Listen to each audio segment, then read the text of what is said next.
I mean, I barely even know our address. My dad just calls that our insurance claim. Just remember where we parked the boat, because I'm gonna put this on top. We're probably gonna lose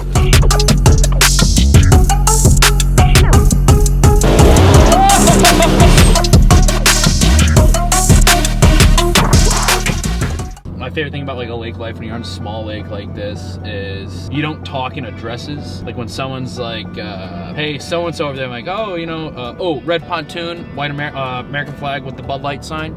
Oh yeah, that guy, oh yeah, I know that guy. Or I'll be like, oh, red house with the white boat out front. Like no one's ever like, oh, 62 Copeland Pond Road. It's like, no, everyone's like, oh, it's the red house with the white boat. So they're talking code. They talk in code and it's boat code. Yeah, I mean, I barely even know our address. I just know what driveway to turn into and which one not to. No, it's fun in the summertime. It's fun in the wintertime. Freezes, drive your quad, drive your truck right out onto it. Ice fish. Yeah, context of where we are. We're in upstate New York, the Adirondack Park, which is one of the largest parks in the country, actually. It's 6.4 million acres. Which is bigger than any other national park combined. A lot of people don't know about it. A lot of people, when they think New York State, they think of the city. We're about 5 hours from the city, so no one's coming up here to see the Big Apple. They're all coming up here to see Camp Party, that's for sure. Yeah, I mean, the weird thing is a lot of camps have been getting bought, like around the lake, and they're getting turned into Airbnbs, which some people get pretty upset about. But hey, if you're selling your place and someone gives you a good offer, you gotta take it, so. I don't really hate on people too much for selling it and turning it into an Airbnb, but some people get pretty upset because you get a lot of, you get neighbors, you get new neighbors every weekend and they party every single weekend, or you get people out here driving boats that don't know how to drive boats, certain stuff like that, but it's small enough. There's no public access, so people can't launch their boats and go out there just for the day. If you live here, you can have a boat on it. If you don't live here, you gotta know somebody to get your boat on, but you can go ahead and take a little gander here. There's Steve. Hey Steve, what's up? Just kidding, I don't know that guy. Yeah, we should be pulling in the driveway here any minute. Alright, so of course, pulling into camp, no mailbox, no street signs, just a big rock painted green. When we first got camp, there's one gigantic log cabin on the other side, and when we'd bring people for the first time, we would pull into that driveway and people would be like blown away, like thinking that was our house, and then we pulled down this driveway and they're like, what the hell? This is like way back here. Yeah, oh yeah, dude. They think, like when you pull people back here, you think you're getting ready to murder you. Number one thing you gotta have at a party, 2 turtle boxes. You can't just do one, because if like you're over here and you're listening to music, you can't hear it over here. So you gotta go that way to get to the dock. You know what I mean? Just go down that way. We need 2 turtle boxes. And how'd you acquire those? They hooked us up, man. What the hell are you looking at? They speak to you or something? So in the Adirondack, you got big old pines, and we got a dead one right here. My dad just calls that our insurance claim, and it's this one. It's super dead, chewed up. But yeah, they're tall, and I always get a little nervous when people sleep out here in tents because you never know. But let's go ahead and unload. I'll show you guys how much stuff I brought for camp party. Of course, you guys got your gear, equipment, and of course, you can't have a camp party without burger buns and bagels. So we got all the goodies in here. Those good New York bagels there? They're okay. They're Thompson bagels. They're not, you know, top-notch stuff. I'm not a big bagel connoisseur, but potatoes, napkins, chips. Close that up. We're gonna do a big old boil.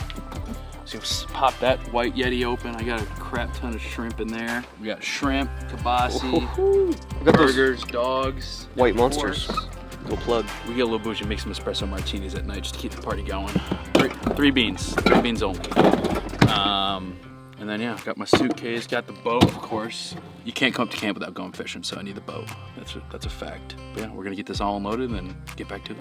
All right, just remember where we parked the boat, because I'm gonna put this on top and we're probably gonna lose it. You like rub yourself with oil, and then like you guys like do sumo wrestling, like naked or something? Like we used to do that all the time. We go camping as a kid. We would take the watermelon, you get a bunch of olive oil and stuff on you, and then you just throw the watermelon in the water and have all the kids wrestle for it. You never done that? I've never heard of that. Oh, dude, yeah.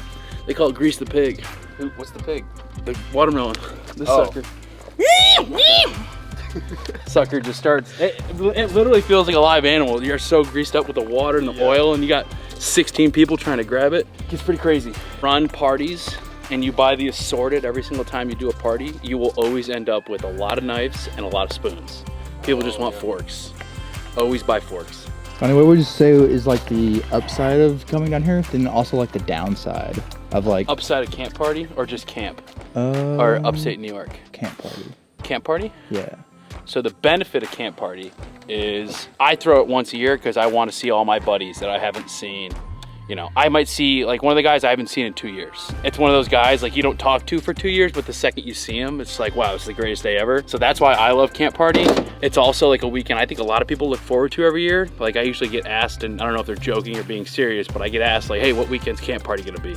It's nice when you have an event like that that people are actively looking forward to and want to be a part of, that I like promoting and throwing the party myself. I don't know, when you throw a good party, there's nothing better. Like in college, you throw a little house party here and there, and then now it's like you get an entire house and people stay for the weekend, and it's a free weekend for them. Like I think I ask people $10 for all the food, and I do like burgers, dogs, breakfast, alcohol, and we're doing a big shrimp boil this year. Like $10 to also stay at a lake house for the weekend. I don't know. And I wouldn't even ask for money if it wasn't like, I could go the cheap route, but I think now at this point, like people want good food. People want like a good experience, and for $10, if we can all just split the cost of food, I think that's fair. The downside of this party is that it doesn't happen more often. Dude, I know, yeah. It's hard. I mean, everyone's so busy nowadays. Like, I mean, especially like I'm 27, like people are getting married, like weddings, like even if they're not my age, they're older or they're younger, everyone's in like, I don't know, I travel for work so much. It's hard to even get like one weekend down. Like last year when I was in Texas, I didn't even have camp party. You can see there's a lot of setup that goes into it. This year, the coolest thing about camp party this year is people are gonna be walking away with nothing fancy paraphernalia. Get you some of that. We got some unreleased stuff in here. Everyone's gonna get a shirt and a hat, and if they don't wear it, I'm gonna kick them out. Biggest necessity. Camp party, you gotta glamour up camp a little bit. You gotta provide the people what they want, which is cornhole, and of course beer dye, custom beer dye table, built by yours truly, painted by yours truly. But look at what I want to point out, this party's not about me, it's about the people. Big old pot for the boil. Ooh. Plates for the boil, tent poles. You get a lot of people in a 900 square foot building. You gotta put some people outside, unfortunately. One that lives in like an apartment complex or anything, and you have an elevator, you gotta go wagon. The wagon is like by far probably my best investment I've ever had. Like I'd rather have 2 wagons instead of an F-150 and 1 wagon. All right, welcome to camp. Come check it out. This is it in all its glory. It was built in 1942, I want to say. It used to be owned by drug dealers, real fact. And yeah, we bought this place back in 2012, and all the work you see done, the windows, sliding doors, fireplace, the ceiling, the new floor, this table, everything we did ourselves. So it's pretty cool to see what it's become, and it's kind of weird that a bunch of people come now as it is and they don't understand what camp actually used to be. And people always ask why we don't call it a lake house. It's because I remember when we used to like worry about getting bit by mice when we used to sleep here when we first bought it. So let's give a little tour. We got the upstairs. It's 3 steps up, and that's as far as we're gonna get upstairs. You got your Adirondack bathroom. Of course, you got your sink, your toilet. You know what we do in that thing. You got your stand-up shower. Don't have room for a tub.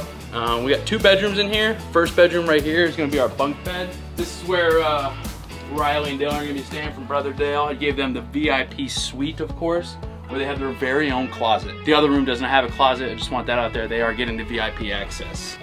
Bunk bed, of course, those 2 stepbrothers. I did not give them power tools. And then you got the master suite. Like I said, no closet, queen size bed, takes about up 90% of the bedroom, and we got a dresser. Now, the fun part that I always thought I would be sleeping up here, but once I turned about like 22, I don't like going up these steps because they do hurt, but. So this is the loft. Oh, dude, you're already up here.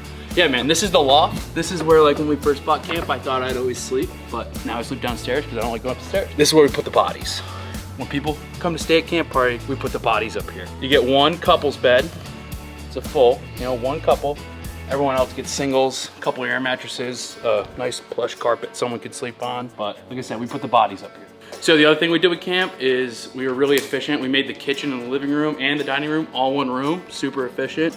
You walk outside, which if you're not spending your time outside at camp, what are you actually doing? Got the VIP grill, of course, covered 24/7, 365. If it's not in use, gotta keep that thing pristine. I'm not even gonna show it to you. Gotta go metal tables. This is something people don't know. The glass tables, when they're in the sun all the time, you go to put a beer can down, boom, shatters. It's happened to our like 5 tables of ours. We got a big, nice dock up here. Love hearing the neighbors. You get a nice, great view of the lake here. Just big pines, tons of trees, nice fresh water. and good views. Let's go downstairs. All right, now we're coming downstairs. So underneath that deck and that whole fabulous camp, kind of got a little underdeck patio here. This is where I try to set up as like a bar area, get a wet bar set up, everything I can to make this camp party as luscious as it can. Try to compete with the white t-shirt party from whatever that rich guy is that has all those other rich people. That's not me, we're not rich. Yeah, it's all just kind of junk down here. These are all life jackets that we got when we bought the camp. We just kept them because you need life jackets. A staple in upstate New York, and I don't know if it's everywhere. I'm sure Midwest people know about it. Gotta have your secondary fridge. White, rusty fridge, somewhere where it's wet and damp. Gotta have it. Full of beer, sodas, waters only, no food. And then we'll go back outside. So the number one thing that beer fridge supplies is a good time down here on the dock. This dock is 20 by 20. It's a massive dock. It might even be bigger than that. I probably just lied. You got plenty of room for beer pong, beer die, behind the back beer stomp. Every game you could think of, there's room for it down here. And we do it all weekend. Of course, we have our brand new pontoon, top of the line.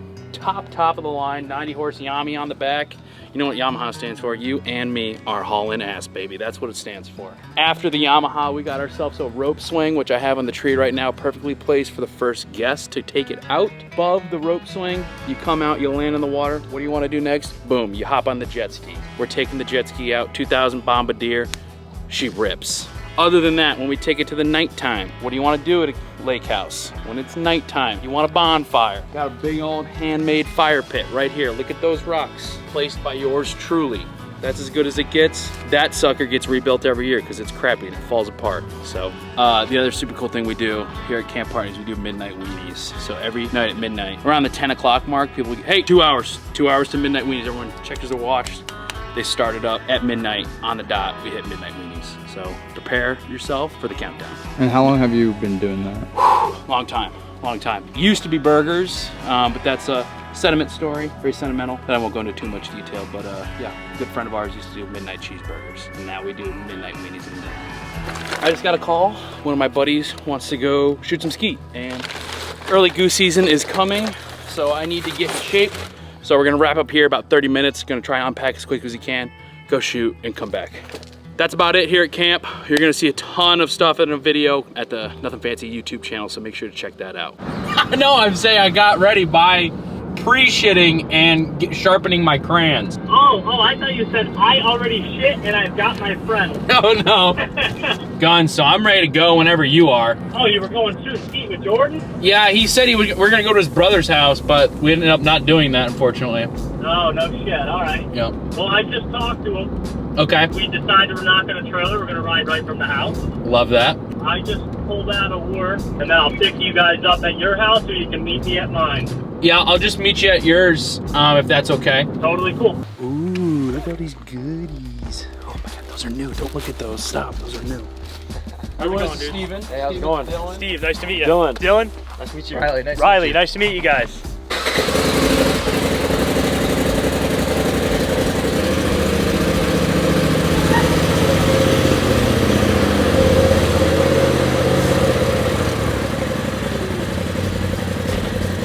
So we're at my buddy Steven's place. As you can see, he's got a magnificent rig here for us. We're gonna take it down to the old stew shop for you upstate New Yorkers, and then we're gonna rip on the main road and just run from the cops until we get to where we gotta go, where it's semi-legal, and then we leave the semi-legal place to the illegal place, and then we come back home. So we got some goodies in here, and lots of new goodies right here too. So stay tuned. You're wearing black. You gotta go camo, red, or tan. You don't want to go navy blue black. Which one do you want? Well, tan. Tan? So is this like, if I really crank it, I'll turn 2? Or What do you mean? I'm just joking around.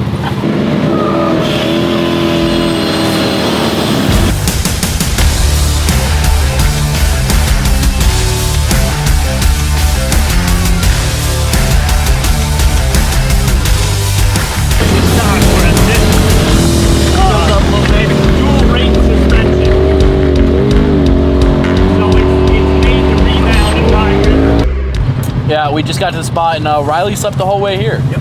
So, I don't know, Riley, what do you got to say for yourself? I've been up since 3:30. Let's go, baby.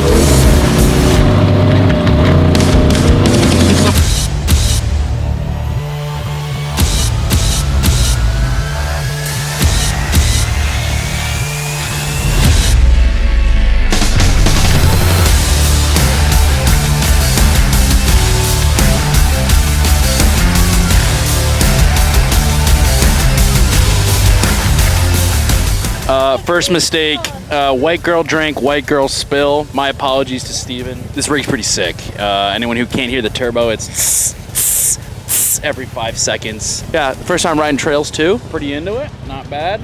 Not bad, you can see. You ride for as long as you want to ride.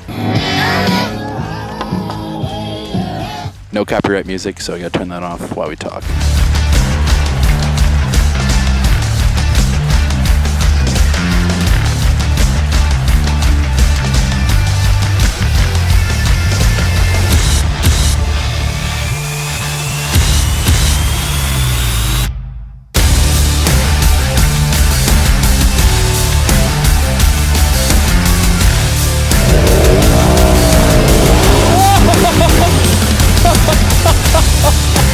I didn't think that was gonna happen even this month.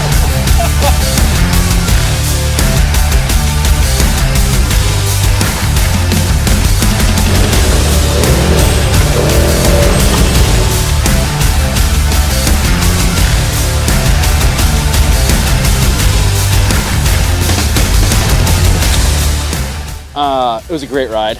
We had a great ride today. It was my first time ever doing that. Thanks to everybody that took me out today. We're gonna be heading back here soon. Got everything we needed. New hats. Make sure you go get them. They are on the website now when this YouTube video comes out, so make sure to go get you some.